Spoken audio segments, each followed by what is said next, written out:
Good morning, traders. It is 8:03 a.m. Central Time on August 6, 2014. It's Wednesday.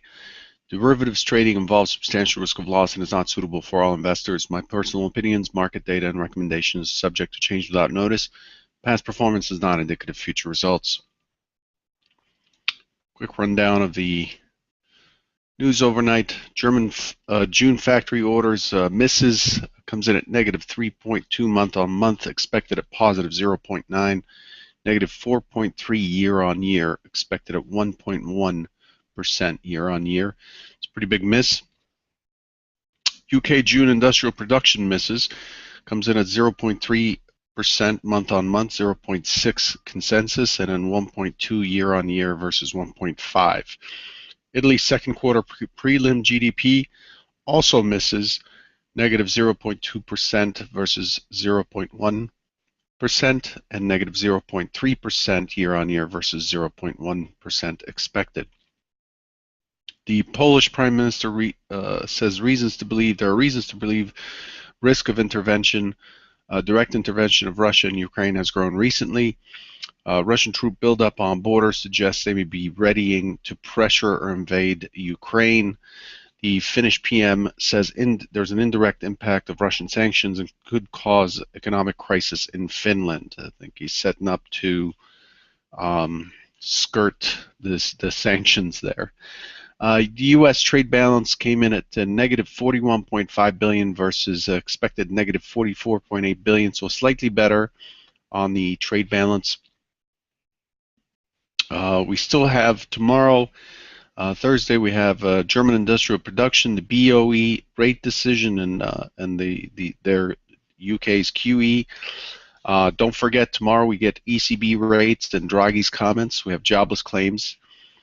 On Friday, we have German trade balance, current account, and then we have UK trade balance. In the US, we have wholesale inventories. That's what's coming for the next couple of days. So the ECB announcement should be pretty significant.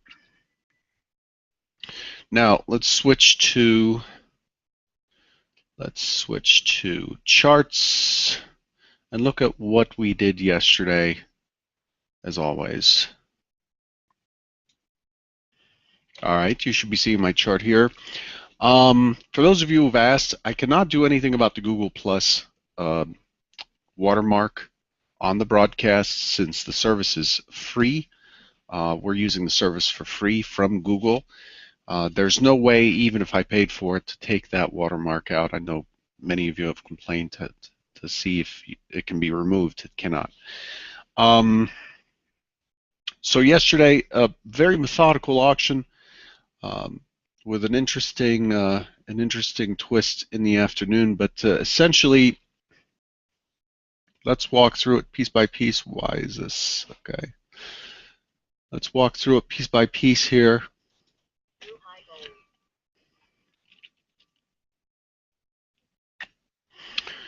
Yesterday, opened in range in value. The initial test down took us to 23.50, where we found buyers early, to 28.75, to the LVN, to the tick. You can see here, remember I mentioned the key LVN below and above.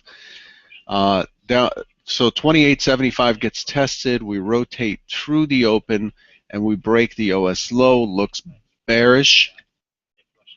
So the expectation, once that happened, this became essentially, at the beginning, it was playing out as a hypo 1 from yesterday's video. As always, these videos are available for you to review at any time on my YouTube channel. Once we went to 28.75 and broke lower and through the OS, basically hypo 2 was in play, and the expectation was to push lower and then retest the lower boundaries, whatever was left behind on the low. The expectation was for a pushback to 10.50 again, and then to eventually get to 07. So let me show you the zones below. 07 and a quarter, and then threw the LVN zone down to 05 and a quarter or so. That was what was expected on Hypo 2 on the extended targets. I did not go over the extended targets, but instead it pushed to 1920 and then broke the initial balance high, which was interesting, and then started to push towards the 32 and 33.50, which would have been the targets above. It could not get to either one of those. It got stuck in the LVN zone left behind from Monday, and only got to 30.50, and then we had a methodical sell-off. It put in a double IB low. We know that stat. In fact, that stat needs to be updated. It's a tough study to update, but we put in an IB at 20. We retouched the IB, went right to the mid. This is basically one of my favorite setups here. Went right to the mid on the IB low stat, and once it rolled over, and I think I tweeted out that if it is not able to take out the mid, then I expect lower. I expect the IB low to go, and it went very, very nicely. It rolled right over, and we had an 11-point rotation, 11.75 point rotation from the mid, basically in the open, straight to 1475-ish area, which was the prior day's low, and then it had a small reaction, broke through and down to the 10 quarter from the prior day, from a couple days ago, and then pulled back only to test 1907.50. I'll show you the significance of 1907.50 again, and then it balanced, shifted the point of control down near the close, but it balanced up here for a while. And ended up unable to take back this LVN zone. So this LVN zone is very important today. You can see the overnight high was stuck right at that LVN zone at 18 quarter. This is an area you will want to mark for the future. So 1750 up to 1920, very important area for the ensuing sessions. Okay, so.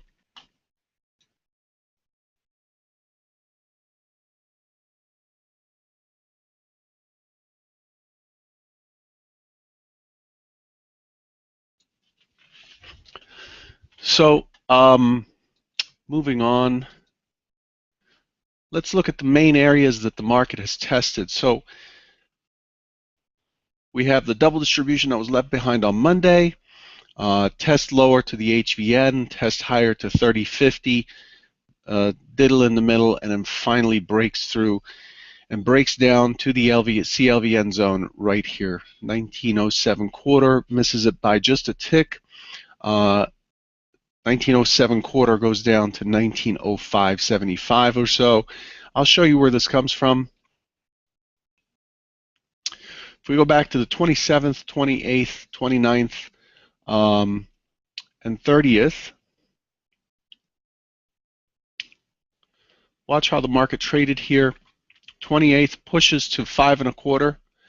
No volume, pulls right back through. Next day goes to 1605, very little volume again, big taper here, and breaks down to the prior day's point of control. Then it finally breaks through, and it breaks through hard on the top, and then holds the high. The next day it comes back, it gets to 1907, unable to get to 1906.50. The next day trades in a choppy way and then finishes near highs. And then the day after that, it opens higher and sells off to 1906.50. So you can see the 650, 650, 757, and 1505 quarter, 05 half. This area has just been straddled over and over and over, and the market was not able to really hold and build an HVN in this area. It treated this area as an excess every time. It was not. This is classic LVN behavior, like I cover in my webinar series, in webinar 2, I believe. This is where I talk about the LVN behaving like a golf ball bouncing on a hard surface, on concrete. versus an HVN, which is like a golf ball that bounces in the rough where the energy gets absorbed. This is exactly what I'm talking about here, where at a certain price the market just immediately reacts 650, 7 from the top, 650 from the top, and that leaves us with the LVN zone I was just talking about, 7/4 to about 575, 550, and then below that we have this unbreached virgin gap zone here, which goes from 1892 to 1896 1/4, which remains open and untested. So I have that marked here from 527. I have the LVN zone, the CLVN zone marked right here, and yesterday it got to 750 before the bounce. Okay, so that's the condition that we're under now. The market's currently trading at 06/4, right in that LVN zone. Put in a low at 1903. There's a couple of minor HVNs from way back there. So we're basically templating and trading in the end of May, and what we're doing is we're trading in this area here. So if I draw a profile of this area, bring to front, you can see that we're in this murky area here. Okay, so that's what's below us. That's what we put. That's the low that we put in overnight. It pushed right through to the into this area. 1902 being the heaviest price in this area. The low overnight's 1903. That's where we are currently. Okay. We are likely to open slightly out of range to possibly still in range. Let's look at the overnight session. This is what the overnight session looks like. You can see here from the time the European indices have opened, the market just took hit after hit after hit, given the pretty poor numbers coming out of Europe. Seeing cracks in the fundamentals there, and what we have put in is a poor low after breaking through and traversing the entire value range. So what the overnight did is it pushed to the LVN, and it started at the point of control of yesterday, pushed to the LVN, unable to find anybody at the LVN, and then rejected and crosses to the other side to put in a lower low. The point of control is at the low of yesterday's low, yesterday's low, and so the expectation this morning is that we will take out the low with a high probability. So we'll see how that goes. There's an LVN at 1909, and the mid of the session is 1910. I don't see anything around the 1910 that is of any clear significance. But I would say the 0911 area is probably a good area for sellers to fight, to keep a lid on the market. So with that, I would expect minor this morning. I would expect that if it opens out of range, I expect that there would be a minor push towards the 0911 area. Only to find sellers to take it down through the LVN zone, the CLVN zone. The 1903 is expected to go, and then we finally get our test of 1900, which we have not tested yet. From above 1900, and then we have our gap zone below. The way to trade the gap zone, in my opinion, and this is not a trade recommendation, is to allow the market to fall into the gap zone and see how far into the gap zone it drops. I do not buy ahead of a gap. Essentially, buying ahead of a gap is like buying a weak low, because the market's been here and has bounced off, and now it's back here again. Chances are it's likely to test at least the mid of that gap. 1894 1/4, 1895 is the expected area to push into once it gets in here. So look for. My approach is to allow it to break lower. If I'm not short, if I'm short, I'm going to push for 1895 as an exit, or at least a scale, and then look for some chop and then a bounce, and then go with the bounce, and then look at what it did today, the structure that it formed today, to figure out what areas to get out. Probably work something ahead of the 1900. That's my primary expectation. I expect the trend to continue lower. We did make a valiant attempt on Monday to reverse the trend in price action and in value, and we took all of that back on yesterday's action, and I expect that the sellers will continue to um, supply the market and for liquidity to be on the supply side, and then just to be pushing prices lower. That's my primary hypothesis. The secondary hypothesis is that we open here, we chop around, and then we finally break through that 1909, 1911 area, and then the primary target would be 1915, and then beyond there 18 and a quarter, and then if it breaks through the 18 and a quarter, then I would be looking for the 24, 25 area to be tested today. That puts us way out there at about 16, 17 points or 18 points. That's about as much as we'll get on the buy side for today. I do not expect it to cross through the entire area. Probably at most it'll get to the LVN, take it out by a bit, and then just chop around to hold prices up here, probably fill in this LVN. But the much more likely scenario is a test, is either a break lower right from the get-go, or chop, test higher, fail at 09 or 1909, 1911, and then start to find supply and start to push lower into the gap zone. This is actually a healthy thing. Of course, if you're long, it's not a healthy thing, but this is a healthy thing for the market to do right now. We have been auctioning in my opinion, in an unnatural way. It is important for the market to pull back and test the areas beneath it before it continues higher and higher and higher, and this is what we're doing here. We're essentially pulling back and retesting the prior balance areas and cleaning up or building better structure for the areas that we left behind below. Remember, the market advertised lower prices to bring in buyers, and in order for it to continue higher, which is what the long-term trend is indicating, even though the short and intermediate are on the sell side, the long-term trend is still firmly long, and those participants, the higher time frame participants, have not been shy about buying lower prices. So I expect that to continue. There's a lot of room below. The key area below being 1857 and a quarter. 1857 and a quarter is the last major balance in this area, and you can see how blunt this profile is here. This purple profile, lavender or whatever that color is. You can see how blunt it is. It does not show consensus. It does not show swift rejection. It shows nothing.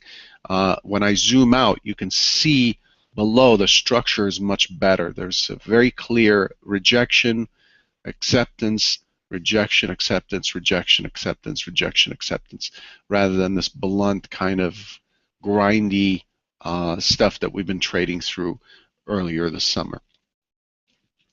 Additional headline risk, there's the Ukraine. We need to keep an eye on that. There's a lot of chatter coming in and across the wires on that. So news feed's pretty important at the moment. We don't know what Putin and company will do.